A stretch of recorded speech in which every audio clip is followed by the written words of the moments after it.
আন্তর্জাতিক মাতৃভাষা দিবস ও অমর একুশে শহীদ দিবস উপলক্ষে মধ্যরাত থেকেই কেন্দ্রীয় শহীদ মিনারে ফুলের শ্রদ্ধা জানাতে মানুষের ঢল নামে। সর্বস্তরের মানুষ দলে দলে ফুল নিয়ে হাজির হন শহীদ মিনার চত্বরে।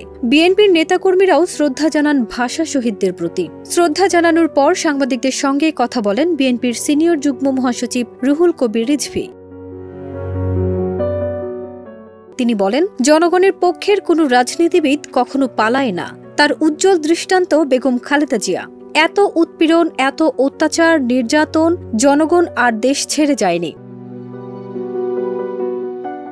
রুহুল কবির রিজভী বলেন, বিএনপির অনেক নেতাকর্মীকে গুম করা হয়েছে, ক্রসফায়ারে মারা হয়েছে। রক্তাক্ত পথ পেরিয়ে চূড়ান্ত যে আন্দোলন জুলাই আগস্টে সংগঠিত হয়েছে, তার মধ্য দিয়ে ভয়ঙ্কর উৎপীড়ক এবং রক্তপিপাসু স্বৈরাচার পালিয়ে যেতে বাধ্য হয়েছে।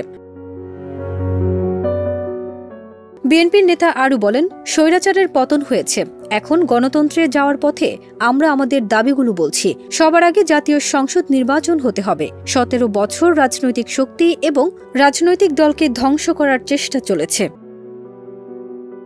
ফারজানা নিকিতা, দেশ রূপান্তর।